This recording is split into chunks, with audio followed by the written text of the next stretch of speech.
Hey everyone, Jordan with the Young Turks, TYT Politics. It is Monday, I believe it is July 5th today, and big political news. FBI Director James Comey made a surprise announcement today to give an update on the investigation into Hillary Clinton's use of private email server. If you were watching it the whole time, everything he was saying sounded very much like he was going to recommend to the Department of Justice recommendation. He decided not to do that. He said that any prosecutor, any reasonable prosecutor, would not recommend a federal criminal charges against Hillary Clinton for the use of private email server, but he did tear into her pretty good. Let me give you the specifics. So he explained why the investigation took so long, a lot of emails to sort through, as well as the fact that Hillary Clinton's lawyers actually deleted a lot of emails that they could not recover. So whether that was intentional or not, we'll get to. But here's the details of what Comey said. They found 110 emails had classified emails, information within them. So 110 emails that Hillary Clinton sent or received, but in this case sent, had classified information in them. 36 emails had secret info, which is a notch under classified categorization, and 8 had confidential information, which is the lowest form of security categorization. But 110 emails that she sent had classified email information in them at the time she sent or received them. This is a direct contradiction of what Hillary Clinton said. She's been saying throughout the campaign that she never sent classified information from her personal email. This is saying she did send classified information from her personal email. Now, a lot of the emails were changed to classified after she sent them. So she was saying, I never knowingly sent anything that at the time I sent it was labeled as classified. Comey says 110 emails she sent were labeled as classified at the time. So either Hillary Clinton was lying, or she doesn't know what she was saying because what she said was not factual. Director Comey called her actions extremely careless, but said that they were not criminal. So basically he was saying any diplomat, any leader should have known that although something's not categorized as classified, there's information in those emails that Hillary Clinton should have known were classified. He also said there could have been information, the emails could have been exposed to foreign actors, meaning hackers. So basically Comey pretty much tore into her, said she acted extremely carelessly, and also said that the FBI could not uncover all the emails because Hillary Clinton's lawyers deleted many of them, and the FBI couldn't uncover some of those. So basically, I'm going to let the pundits get into the legality, whether she should have been indicted, shouldn't have been indicted. Personally, to me, the issue is not so much whether she should have been indicted. I don't pretend to be an expert, a lawyer. I read a lot of experts. A lot of experts I've read said any other person than Hillary Clinton probably either would have been indicted or would have been charged in some way for these actions. So I think that is what this case is about. Obviously, it had huge implications for the presidential election, but if you look at it, these are different rules for the powerful, right? If it was a low-level State Department person sending out emails, whether they were classified or not, that had sensitive information, you don't think that person would have been charged with something? You think that person would have had a year investigation into it? Absolutely not. And Comey actually said the reason he was even giving a press conference and the reason that he was even going into detail about what they found, it was because of the intense focus and interest on Hillary Clinton. So it wasn't lost on him that Hillary Clinton isn't your average private citizen. Now, James Comey essentially said in some of his statements that, let's not forget, another person might have faced legal issues or severe punishment for this. So without saying Hillary Clinton plays by a different set of rules, and the government system we're in essentially treats the powerfully different than me or you, he didn't say that outright, but a lot of his statements, if you watch it, He implied it. Now, something he said that I found very interesting was he basically said there is no case similar to this where a reasonable prosecutor would prosecute. That's not exactly true. I'm doing a video blog later today. There was a case of a U.S. Marine who, in a time of they thought they were under immediate threat, sent classified information through Gmail, through his Gmail account, to warn his fellow Marines. Again, I'm going to tell the story later in a video blog. To warn his fellow Marines of a possible threat, he is being discharged. He's fighting the discharge, but they have decided to discharge this person.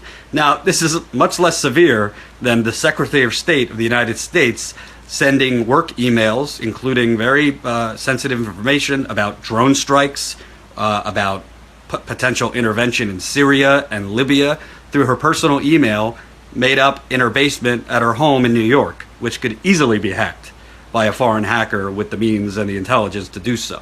Again, this is a Marine who fought for our country and is essentially being discharged for sending for sending a classified email through Gmail when he and his comrades thought there was an impending attack. So there are different rules for different people. I don't think anybody could reasonably say that if James Comey was investigating even Bernie Sanders, who is not among the powerful, sure, he's a U.S. senator, but nobody would think that career prosecutors or anybody would look at Bernie Sanders the same way as Hillary Clinton. Bernie Sanders doesn't come from the moneyed crowd. Bernie Sanders isn't at the cocktail parties at night. He's not taking hundreds of thousands of dollars, in many cases millions of dollars, from hedge fund guys and Wall Street traders and fossil fuel and oil companies. So you think Bernie Sanders would have got the same latitude and flexibility as Hillary Clinton? I don't, and I find that questionable. I also think, more importantly, a lot of today is going to be focused on whether she should have been indicted or whether she shouldn't have been indicted. I am not going to just say things to appease my audience. I don't know if she should have been indicted because I'm not an expert. Everything I've read lends me to believe any other citizen not named Hillary Clinton or someone in her category would have been indicted. So whether she should have been indicted for this infraction, I can't give you the answer. But what I do know is people under her class and category probably would have. Now, how does this affect the election? I think as Cenk, my fearless boss, did a Facebook Live earlier, he has said this essentially cements her as a Democratic nominee. I agree with that. I think this was the cloud hanging over her, and she will be the Democratic nominee. But I also think that this really puts her into jeopardy, much more than the Nate Silvers of the world or people in that class think. Because at the end of the day, when you look at the 2008 election, foreign policy played a big factor. A lot of people think that Obama was going to beat McCain anyway. But the reason Obama beat Hillary in particular was because he was correct on Iraq and she was wrong on Iraq. And at that time, we were still in Iraq. In 2012, foreign policy played less of an impact. The economy was still teetering. Obama was getting hit from all sides about, the economic recovery is very slow and, what he hasn't done enough. The reason he won overwhelmingly was because Romney was so weak, and this tape came out showing Romney basically hates poor people. Now, but this election, I think, is going to have a mix of both. I think the foreign policy threat, it's not going to be as important as the economy. I think the economy is number one, including jobs, the trade deals, which are now being brought to the forefront by Bernie Sanders and Donald Trump to a certain extent. But what I do think, foreign policy, you're having attack after attack after attack by ISIS, internationally, but also domestically. How many times have we've now seen two cases where Americans have killed many, many people, San Bernardino, California, and of course the tragedy in Orlando, American-born or otherwise. They might have not been working with ISIS directly, but, expressing their loyalty and admiration for ISIS after the fact. People do not feel safe. Orlando was the largest terrorist attack on American soil since 9/11, and it was the largest terrorist attack, you're talking a mass shooting ever in America. So I think foreign policy is going to play a very, very important and possibly deciding factor. When you look at the economy, you have 38,000 jobs were created last month. You have trade becoming a big issue. You have this issue of globalization and its negative impact on American workers. So if you think about it, how exactly is Hillary Clinton going to step on a debate stage when the topic is foreign policy and sound reputable? Sure, she was a Secretary of State, but you just had the FBI director essentially calling her an extremely careless Secretary of State. You obviously have her bad judgment on Iraq. You obviously have her terrible judgment on Libya, which President Obama has called the biggest mistake of his presidency. The intervention in Libya, which overthrew Gaddafi, but also left a huge vacuum of terrible, insurgents and terrorists causing havoc in Libya. You also have Hillary Clinton, it's been documented, has tried to push President Obama to take further action in Syria. You also have Hillary Clinton trying to push President Obama to send more troops to Afghanistan. Obama decided on 30,000, Hillary pushed them on 40,000. People could talk about experience all you want, but in that foreign policy debate, which is not going to be a throwaway debate like in 2012, this is going to be a very important debate, and Americans are paying attention. Americans want to feel safe. Americans want to feel like their commander-in-chief is going to take care of ISIS and other threats. Hillary Clinton doesn't really have let me restate that. Hillary Clinton has a bad record on foreign policy, and whether she was indicted or not, this makes it even worse. The wild card here, Donald Trump. I don't support Donald Trump. I won't vote for Donald Trump. But I will say, as a political matter, if Donald Trump stops using racist language, if Donald Trump becomes more polished, if Donald Trump focuses on jobs, on trade, on the sluggish economy, on, as he likes to call it, crooked Hillary. And Donald Trump, frankly, he doesn't have the foreign policy baggage because he's not a politician. There's no votes. He hasn't voted on anything. Donald Trump will have a chance, particularly in swing states, because if you want to look at the deciding factor in elections, it's the swing states, Ohio, Pennsylvania, Florida. Now you're looking at states like Wisconsin. You're looking at states like Michigan, the entire Rust Belt region. But independents and millennials. We already know Hillary Clinton's going to have a tough job with millennials. We also know independents have been favorable to Trump, at least in the primary, have not been favorable to Hillary Clinton.